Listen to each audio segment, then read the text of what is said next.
घर का कोई परिवार बाहर में है, वो कब आ रहा है, जब आ भी रहा है तो कैसे आ रहा है, कहाँ पहुँचा, फिर ठीक है कि बीमार है, उसको जानकारी लेते हैं। कोई एक्सीडेंट हो गया, कुछ भी हुआ तो हम लोग तुरंत खबर दे सकते हैं। चाहे किसी को बीमार पड़ जाते हैं तो डॉक्टर से भी हम लोग तुरंत बात कर सकते हैं। चाहे कि सरकारी योजना का भी कोई खबर देना रहता है तो हम लोग तुरंत दे सकते हैं। कहीं आना या जाना रहा तो घर में हम लोग सूचित कर पाते हैं। हम लोग को जाना पड़ता था उधर जंगल तरफ बात करने के लिए, और उधर भी नेटवर्क नहीं रहता था। कहाँ घूम घूम कर बात करते थे, और अभी तो नेटवर्क आ गया तो घर में ही बात करते हैं।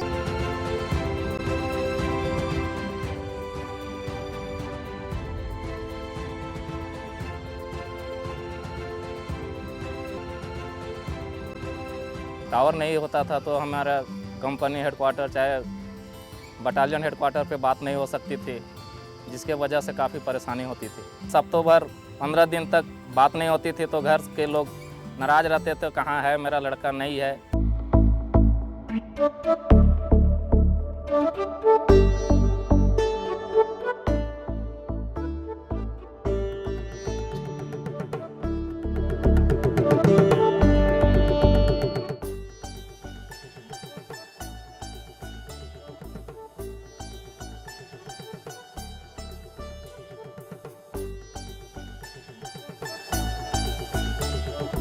हमारा नज़र में सर ऐसा होता है, अभी एक डिलीवरी केस है तो पासगत पर फ़ोन करता है तो वहाँ से एम्बुलेंस भेज देता है वो लोग। ऐसा में बहुत सुविधा हो गया हम लोग का। फ़ोन आने से हमारा अभी ऐसा पैदा होता है जैसे कि होलसेलर से हम सामान मंगाने से भी अभी पटक के यहाँ आ जाता है गाड़ी में। जो फ़ोन नहीं था हम खुद जाना पड़ता है। ये टेलीफोन आ गया है तो मोबाइल फ़ोन आ गया है तो हम लोग आराम से घर में बैठ के हम लोग अपना दूर दूर का रिश्तेदारों से बात करता है। हम लोग का दादी लोग बीमार होने से, बेटी लोग बीमार होने से हम लोग फ़ोन करता है डॉक्टर को, डॉक्टर भी प्यार से आ जाता है। फ़ोन जब कभी दिक्कत होगा तो हम लोग फ़ोन से बुला लेते हैं। तो ऑफिसर को तो बुला नहीं पाता है, लेकिन पुलिस और मेडिकल सीधे अपना परिवार होगा तो फ़ोन से बुला के मेरा ऐसे ऐसे तकलीफ़ है तो आपका गाड़ी घोड़ा है, आप आइए। हमारा तो गाड़ी घोड़ा नहीं है, आप लेके मेडिकल पहुंचा दीजिए। इसी में काम करते हैं, मोबाइल में ऐसे बात करके बुलाते हैं।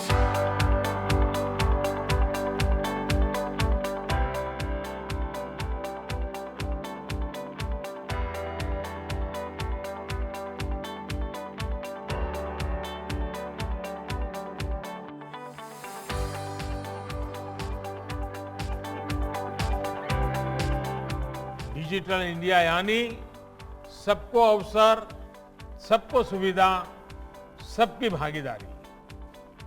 डिजिटल इंडिया यानी सरकारी तंत्र तक हर किसी की पहुंच।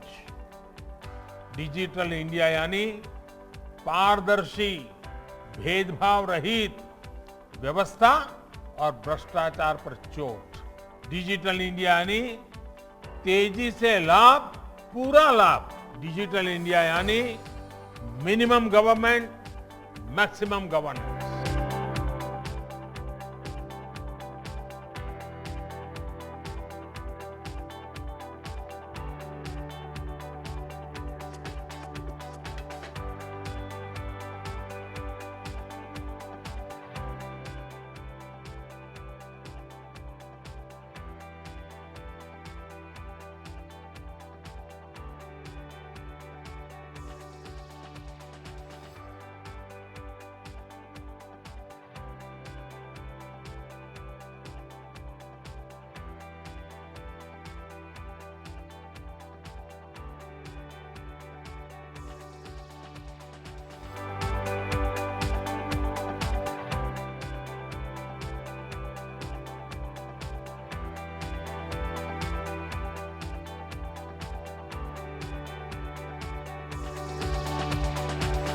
सरकार ने जो भी डिजिटलाइजेशन का आह्वान किया है उससे मैं काफ़ी प्रेरित होकर सभी जगह पे डिजिटलाइजेशन का उपयोग कर रहा हूँ। जैसे कि हमें कोई पेट्रोल में बिल भरना हो या फिर कोई शॉपिंग करनी हो या रेस्टोरेंट में खाना खाने जाना हो तो इससे सब हमें आसानी से हम कर सकते हैं। बैंक के सभी कार्यवाही कामगिरी मैं अपने बैंक के मैं मोबाइल के माध्यम से करता हूँ।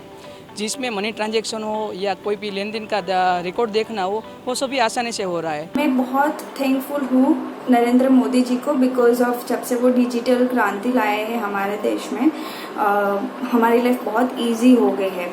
बिकॉज ऑफ अभी क्या है कि आपको जो भी कुछ चाहिए आपको जस्ट ऑनलाइन ऑर्डर करना है, आपके घर पे पहुंच जाएगा। एम्प्लॉय जो है वो वर्क फ्रॉम होम कर सकते हैं, उसका पैसा उसके सीधा उसके बैंक अकाउंट में ही जाता है। और देखने जाए तो ये जब से ये ऑनलाइन ट्रांजैक्शन के ऐप आए तब से फिजिकली जो मनी जो लोग रखते थे पहले वो अभी रखते नहीं है। कोरोना की परिस्थिति थी, कॉलेज कैंपस बंद थे, लेकिन ये डिजिटल इंडिया के कारण और जो ये विकास हुआ है उसके कारण हम ऑनलाइन घर बैठ के पढ़ सकते हैं। अब आप देख सकते हैं कि सारी एडमिशन प्रक्रिया ऑनलाइन हो गई है, जिससे हमें बार बार कॉलेज कैंपस नहीं आना पड़ता है। डिजिटल इंडिया से तुरंत इन्फॉर्मेशन कलेक्ट करनी तो मिल सकती है, या कि मैं एक बिजनेसमैन हूँ तो मेरी बात करूँगा आपको कि जबकि कुछ फाइल रहती है हमारी और गवर्नमेंट में कुछ अर्जी की हो हमारी, तो देखनी है तो तुरंत हम ट्रैक कर सकते हैं कहाँ तक वो पहुँचा हुआ है, हमारी मैटर कहाँ तक पहुँची और कहाँ से हमको रिप्लाई मिलने वाला है। और डिजिटल से पूरा डॉक्यूमेंटेशन भी हम डिजी लॉकर या फिर अलग अलग एप्लीकेशन के माध्यम से हम स्टोर भी कर सकते हैं। We can say that at micro level families have become digital by default, and India government understood the need at right time and helped the nation a lot. They made everything available on your fingertips, right from groceries to vaccine. We just use our mobile phone and that's it. Order or register or get the things online. It has made our life really easier than before. Digital India movement basically digital क्रांति जो आ गई है India में, it's more than 6 years now. हमारे prime minister Narendra Modi ji का जो initiative था, it is working very well. And अगर आप देखोगे everything is going digital and technical in India. बहुत ही ज़्यादा एडवांसमेंट हो गया है एंड ये रिवॉल्यूशन ग्रोथ जो आया है, it's a very quick spurt. इतना अनएक्सपेक्टेड था और बहुत ही ज़्यादा एडवांटेजेस हो गए ये चीज़ होने की वजह से। अगर हम देखें कि हर चीज़ की गति और स्पीड जो है बहुत ज़्यादा बढ़ चुकी है।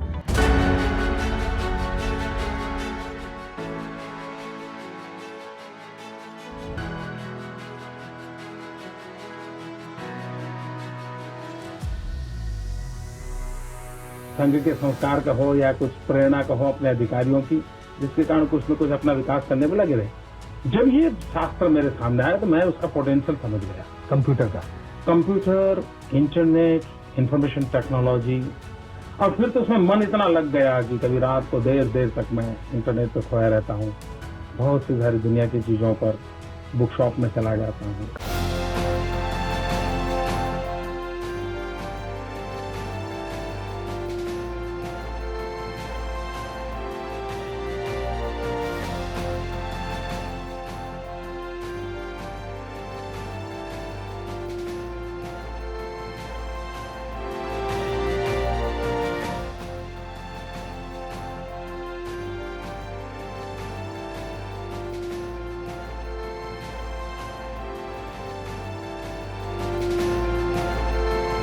शायद औरों के लिए बात छोटी होगी, मैं नहीं जानता हूं मीडिया के लिए बात का कितना महत्व है, लेकिन एक छोटी छोटी घटनाएं हमें नई जिंदगी देती है, नई ताकत देती है।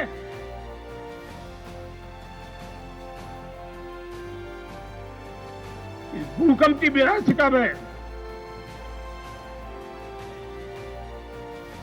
मौत की चादर ओढ़ करके सोए लोग हमने देखे हैं, हमने विनाश देखा है, लेकिन आपके आशीर्वाद से आपने हमारा हौसला बुलंद किया। इस संकट की बेला से बाहर आ गए। मैं कच्छ की धरती को नमन करता हूं, मैं कच्छ के खमीर को प्रणाम करता हूं, जिन्होंने इस संकट के समय इतना धैर्य रखा।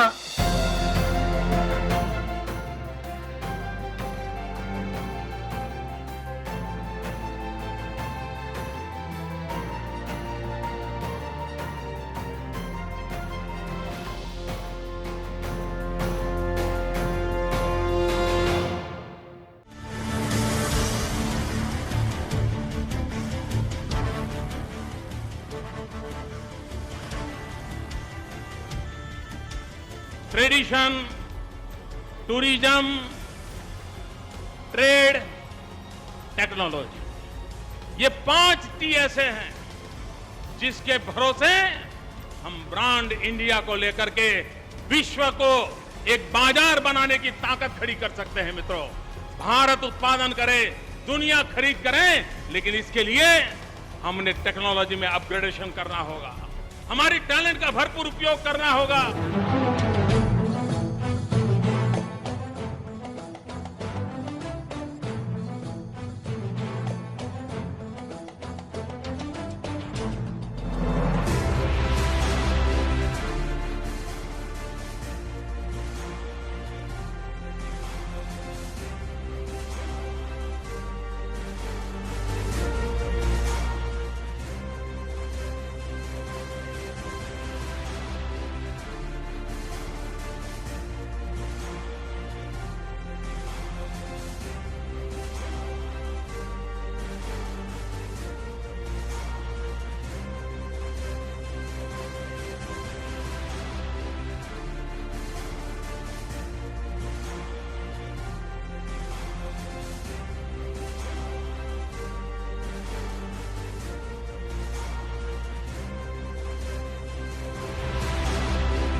More than almost anywhere else, India has the innovative spirit that lies in our DNA, and it's doing great things with it.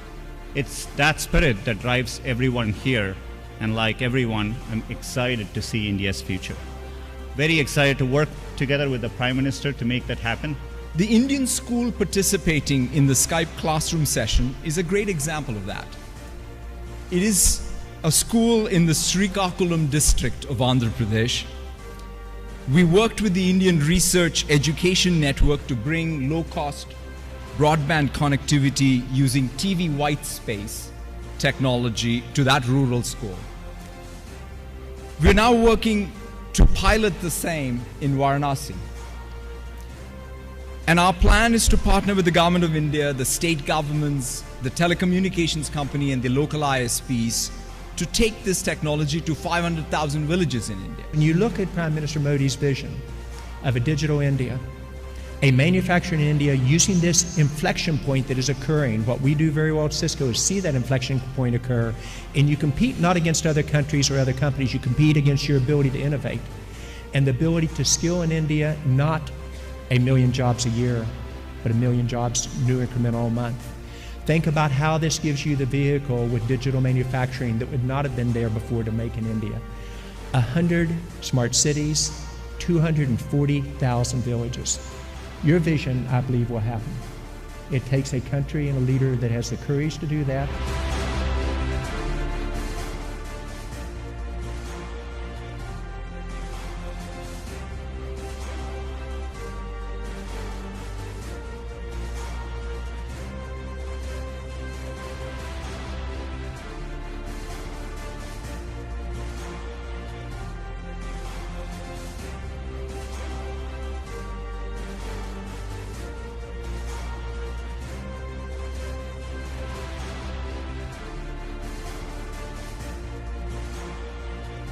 देश में डिजिटल इंफ्रास्ट्रक्चर और डिजिटल ट्रांजैक्शन के लिए जो काम पिछले 6-7 वर्षों में हुआ है, उसका लोहा आज दुनिया भी मान रही है। विशेषकर भारत में फिनटेक का बहुत बड़ा आधार तैयार हुआ है। ऐसा आधार तो बड़े-बड़े देशों में भी नहीं है।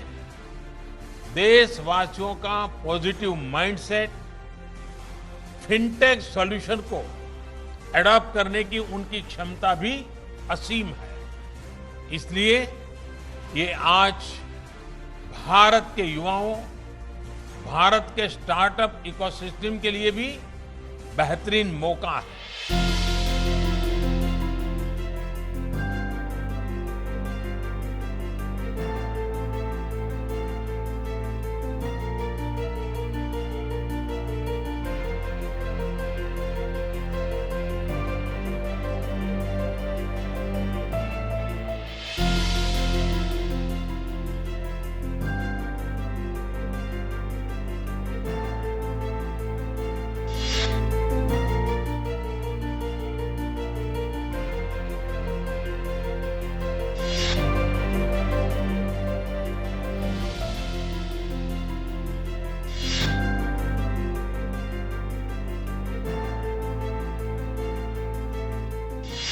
साल 2010 में भारत में पेमेंट सिस्टम के नाम पर जो हथियार थे उसमें RTGS, ECS, NEFT, micro clearing और कार्ड्स शामिल थे।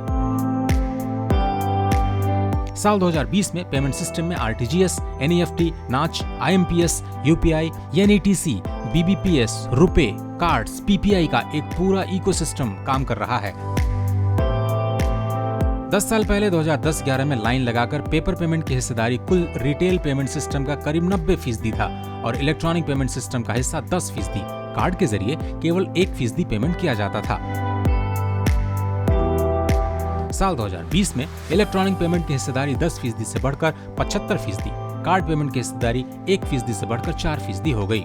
और इस पूरे फिनटेक इकोसिस्टम के पीछे NPCI जैसी संस्थाओं का योगदान अद्वितीय रहा।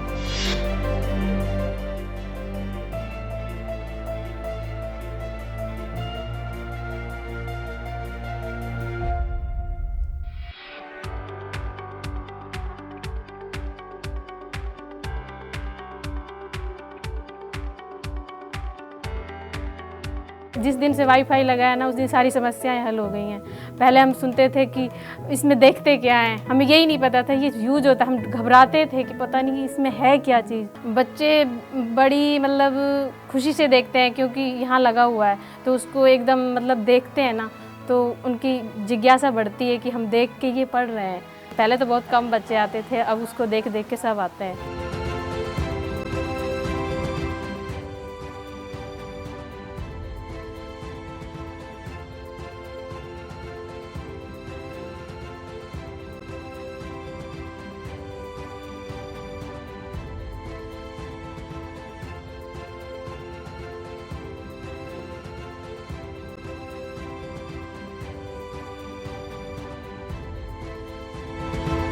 दीक्षा पोर्टल बहुत ही उपयोगी है। हम तो 2018 से इसका इस्तेमाल कर रहे थे, लेकिन अभी पेंडेमिक में जब sir face to face classes नहीं हो पा रही हैं, उस वक्त दीक्षा पे 1,62,000 तरह तरह के जो कंटेंट्स हैं वो हमें बच्चों के साथ साझा करने में बहुत ज़्यादा आराम मिल रहा था, जिससे बच्चे इंटरैक्टिव फॉर्म में वीडियोस को देख करके। सबसे बड़ी बात सर ये है कि हम देश के किसी भी कोने में इसका इस्तेमाल कर सकते हैं। क्राफ्ट पेपर निकालते हैं सर, इसका सॉफ्ट कॉपी निकाल के फिर इसका हम लोग डिज़ाइन करते हैं।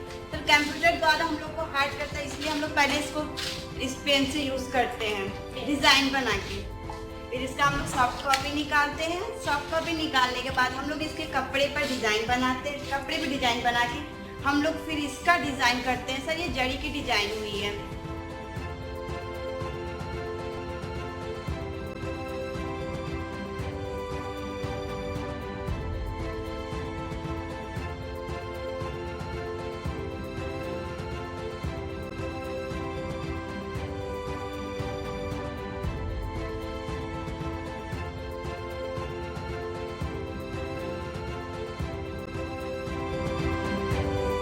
Our technology platform for COVID vaccination, the platform we call COVIN, is being prepared to be made open source. Soon, it will be available in any and all countries. A few days ago, we vaccinated about 9 million people in one day. They do not need to carry around fragile pieces of paper to prove anything. It is all available in digital format. But best of all, the software can be customized to any country as per their local requirements.